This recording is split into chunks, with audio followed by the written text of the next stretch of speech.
से अपने पति को, आए स्वामी आपके घर में पुत्री जवान हो चुकी है, शादी के योग्य हो गई और आप चुप्पे बैठे हो, शांति से बिटिया के लिए कोई अच्छा लड़का तलाश करो, उसका विवाह करो।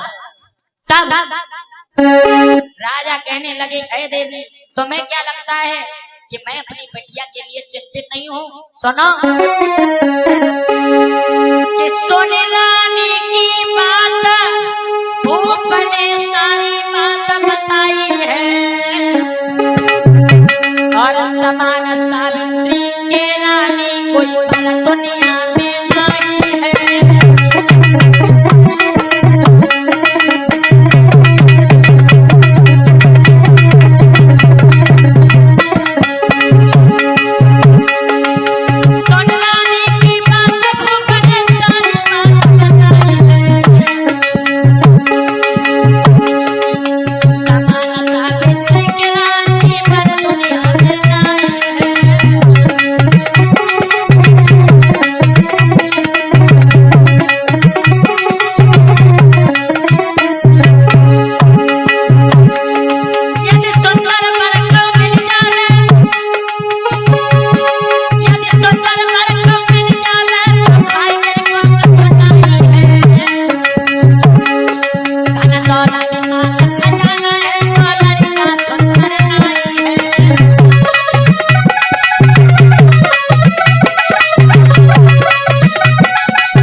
राजा रानी की बात सुनकर के कहने लगे, देवी तुम्हें क्या लगता है कि तुम बिटिया की मैया हो तो तुम्हें चिंता है कि नली शादी के योग्य होगी? हम बताएं तो हमें कोई चिंता नहीं। सुनो, हम अपनी बिटिया के लिए एक नहीं, हमने हजारों लड़के तलाश किए, हजारों, लेकिन ऐ देवी हमें तो ऐसा प्रतीत होता है कि हमारी बिटिया सावित्री के समान इस संसार में कोई लड़का नहीं। क्यों? क्योंकि मैंने जो लड़के देखे तो अगर लड़का सुंदर है तो घर में धन दौलत माल खजाना नहीं है, और अगर धन में धन दौलत माल खजाना भरा है तो लड़का सुंदर नहीं है। तो ऐ देवी मेरी तो समझ में नहीं आता कि हम अपनी बिटिया का विवाह करें तो कैसे करें और कहाँ करें। तब रानी दोनों हाथ जोड़ती हैं, कहने लगी, पिया अगर ऐसी बात है तो मैं आपसे कुछ कहना चाहती हूँ। ऐसा करो, हमारी मानो आप अपनी बिटिया को बुलाओ और उसे खुद कहो कि वो अपने लिए स्वयं लड़का तलाश करे, और जिस लड़का को मेरी बिटिया तलाश करके आए आप उसी के साथ में विवाह कर दो। राजा कहने लगे, देवी आप ठीक कहती हो। तो उसी क्षण राजा ने रानी की बात को मान करके अपनी पुत्री सावित्री को बुलवाया। जिस समय सावित्री मैया आई तो गोद लई बैठाई, कहीं समझाए लली मेरी पानी, और तुम पलकी ले वो सजाई लेना, पलकी करो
राजा अश्वपति ने अपनी पुत्री सावित्री को बुलवाया और बुला करके अपनी बिटिया को गोद में बैठाया।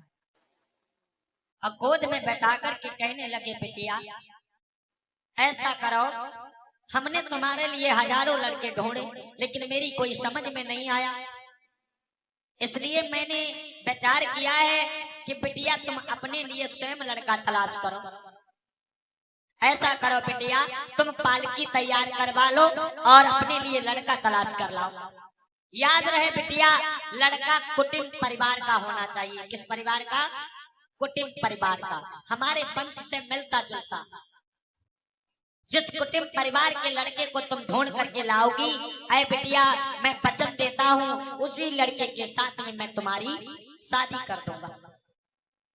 सावित्री ने जब पिताजी के वचन सुने तो दोनों हाथ जोड़ दिए।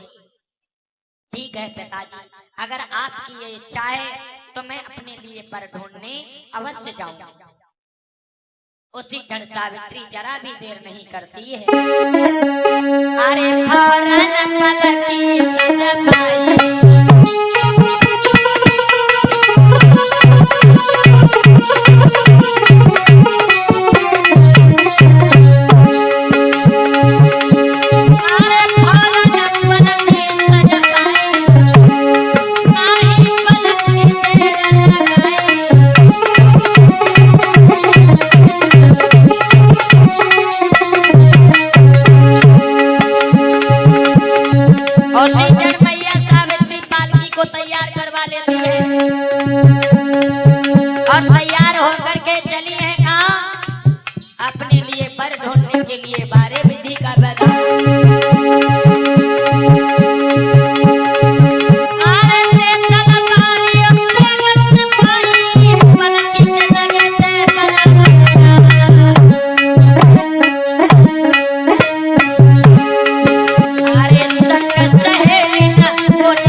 मैया सावित्री अपने पिता की आज्ञा से अपने लिए लड़का ढूंढने चली।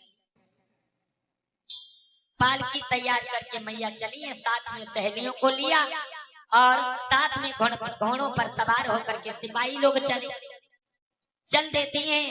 घूमी देश विदेश मिलो न पर कोई, और तब घूमत घूमत लली बनी में आई। आज सावित्री मैया देश विदेश में भटकती हैं, लेकिन कोई लड़का पसंद नहीं आया, कोई वर नहीं मिला। और जब नहीं मिला तो घूमते घूमते मैया सावित्री आज उसी जंगल में आकर के पहुंच गई, जिस जंगल में उस अंधे राजा का परिवार अपनी गुजर बसर कर रहा है। तो जब मैया की पालकी उस जंगल में आई, तब मैया ने देखा एक पेड़ पे चढ़ो नजर जब पड़ो कुमर दिखलाई, पलकी लई रुकवाई लली उठी ढाई। उसी क्षण सावित्री की नजर जब एक पेड़ के ऊपर पड़ी तो देखा कि एक बड़ा ही सुंदर राजकुमार अपने हाथ में कुल्हाड़ी लेकर के लकड़ियां काट रहा है, जिसका चेहरा चंद्रमा के समान चमक रहा है।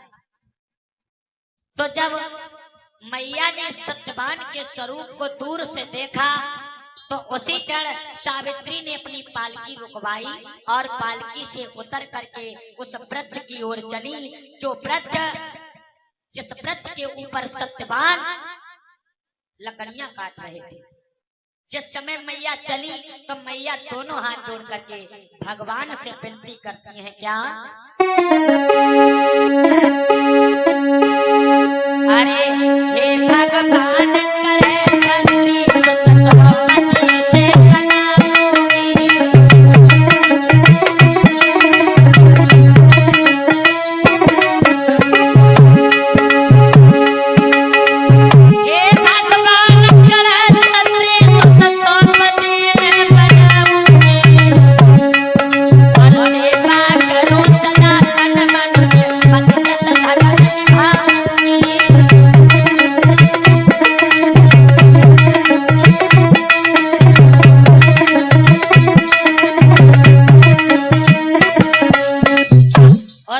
सावित्री मैया दोनों हाथ जोड़ करके चली हैं कहा? उस वृक्ष की ओर जिस वृक्ष के ऊपर सत्यवान जी लकड़ियां काट रहे। लेकिन जब चली तो दोनों हाथ जोड़ करके भगवान से विनती करती हैं, हे परमात्मा आप इतनी दया कर देना, ये लड़का जो है क्षत्रिय वंश का निकल आए, कुटुंब परिवार का निकल आए। अगर ऐसा हुआ तो मैं इसको अपना पति अवश्य बनाऊंगी और तन मन से सेवा करूंगी और पति व्रत धर्म का नियम का पालन करूंगी। मैया ये विचार अपने भगवान से विनती करते हुए जाती हैं और उसी वृक्ष के नीचे पहुंच गई जिस वृक्ष के ऊपर श्री सत्यवान लकड़ियां काट काट करके गिरा रहे। मेरे भगवत प्रेमियों, जब सावित्री पहुंची आवाज लगाई, जब आवाज लगाई है सत्यवान को, तो सत्यवान ने नीचे नजर जब डाली तो क्या देखा? एक बड़ी खूबसूरत कन्या बैठी। जब सुंदर कन्या देखी तो महाराज सत्यवान उसी क्षण वृक्ष से नीचे उतर आए।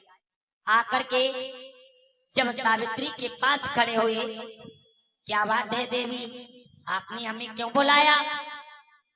कौन हो आप? तो सावित्री कहने लगी, श्रीमन मेरा परिचय जानना चाहते हो तो सुनो। मैं कौन हूं? मैं अपना परिचय आपको दे रही हूं, सुनिए श्रीमन। और सावित्री बोली,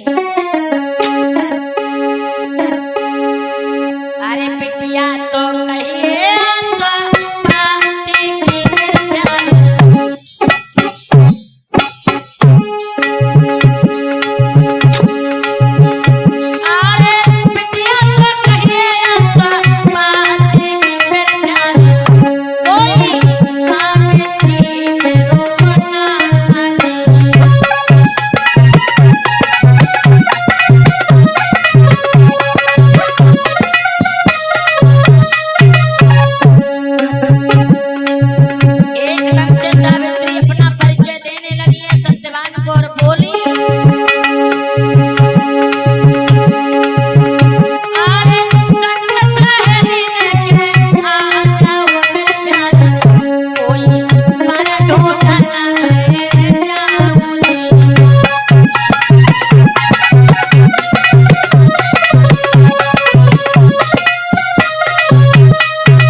सावित्री कहने लगी, श्रीमन मैं अश्वपति की पुत्री हूँ, हमारा नाम सावित्री है और साथ में सहेलियां और ये पालकी लेकर के मैं अपने लिए पर यानी दूल्हा ढूंढने आई। हे श्रीमन आप कौन हो? कहाँ के रहने वाले हो? कौन तुम्हारे पिता है? कौन तुम्हारी मैया है? का नाम तुम्हारो है? तो जब सावित्री पूछती हैं तो महाराज सत्यवान कहने लगे, सुनिए श्रीमन, अरे साल्या बदेश में ओ रानी मेरी हड्डी बड़ी राजधानी।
वाले। हमारे पिता द्रुमदसेन शाल्व देश के राजा थे और मेरी मैया को नाम है सेप्या। जिस समय हमारा जन्म हुआ देवी, तब जब हम 5 वर्ष के थे, मेरी मैया बताती हैं, तब मेरे पिताजी की दोनों आंखें फूट गईं, जिसके कारण दुश्मनों ने मेरा सारा राजपाट धन दौलत छीन लिया। और तब मेरी मैया सेप्या हमें और मेरे अंधे बाबुल को लेकर के इस जंगल में आई और यहाँ पर मेरी मैया लकड़ियां बीन बीन करके हमें मेरा पालन पोषण किया और अपने परिवार का गुजारा किया। अय देवी, मेरा नाम सत्यवान है। हम कुटुंब परिवार से हैं और क्षत्रिय वंश के हैं। जिस समय सत्यवान ने अपना पूरा परिचय सावित्री जी को दिया तो एकदम से सावित्री दोनों हाथ जोड़ती है, कहने लगी, श्रीमन ऐसा करो, आप हमसे शादी कर लो, हमसे विवाह कर लो। जब सावित्री ने विवाह का आग्रह किया तो एकदम से सत्यवान कहने लगे, देवी पागल हो गई हो? अरे तुम एक राजा की बिटिया हो, कोई अच्छा लड़का तलाश करके अच्छे घर में विवाह करो। अरे मैं तो यहाँ पहले से ही परेशान हूँ, राजपाट सब छिन चुका है, अपने परिवार की गुजर बसर करता हूँ, लकड़ियां काट काट करके सारा दिन मेहनत करता हूँ, उन्हें बेचने के बाद में जो भी धन मिलता है उस धन से राशन लाता हूँ, तब जाकर के रात को शाम को भोजन नसीब होता है। अय देवी, आप मखमल के गद्दे पर सोने वाली हो, आपका इस जंगल में गुजारा नहीं हो पाएगा, आप इस रहन सहन में नहीं रह पाओगी, इसलिए कोई दूसरा लड़का तलाश कर लो। जिस समय सत्यवान ने शादी करने से मना किया तो एकदम से सावित्री कहने लगी, श्रीमन हमें ठोकर मत मारो।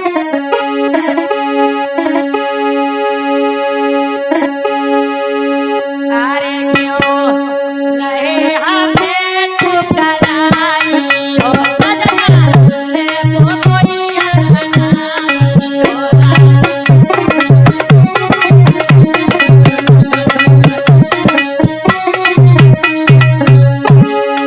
एकदम से सावित्री बोली, श्रीमान हमें ठोकर मत मारो, सुनो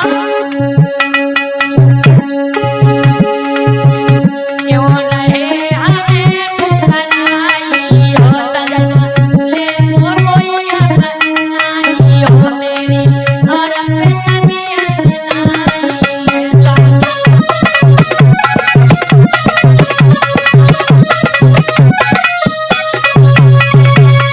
एकदम से कहने लगी, अरे प्रिया हमें ठोकर मत मारो, मैंने आपको तन मन से अपना पति स्वीकार कर लिया है, मुझसे विवाह कर लो, हमें ठुकराओ मत। आपके सिवाय अब मैं किसी दूसरे को अपना पति नहीं बनाऊंगी। जिस समय सावित्री मैया नेत्रों में आंसू भर करके कहने लगी, पिया मैंने आपको तन मन से पति मान लिया, अब दूसरे पुरुष के बारे में सोचना मेरे लिए वर्जित है, मैं किसी दूसरे पुरुष को अब पति की नजर से कभी नहीं देखूंगी, इसलिए हमें ठोकर मत मारो। जब सावित्री बार बार सत्यवान से हाथ जोड़ करके विनती करती हैं, शादी का आग्रह करती हैं, तब सत्यवान मजबूर होकर के कहने लगे, ठीक है देवी, अगर ऐसी बात है तो हम शादी करने को तैयार हैं, लेकिन हाँ, अगर लेकिन लग जाए तो जान लो कोई ना कोई रुकावट है। सत्यवान कहने लगे, शादी कर लेंगे लेकिन, तो सावित्री कहने लगी, पिया ये लेकिन क्यों? तो कहने लगे, सुनो देवी, अरे बात मेरी जो कही देवे और अब तो करेंगे पूरी आस।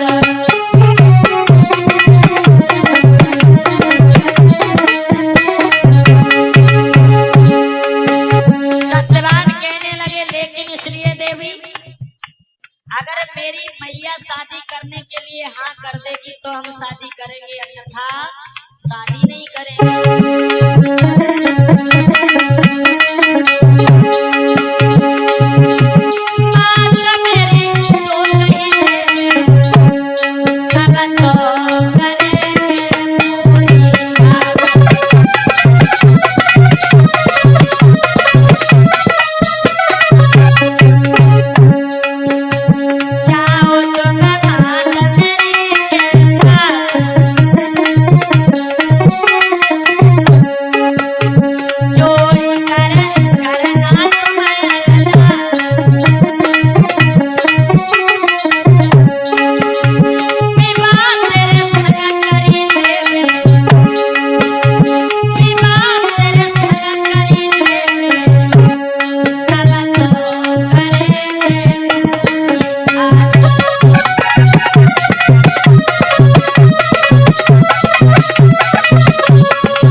सुनो देवी, हम तुमसे शादी कर लेंगे, लेकिन क्यों?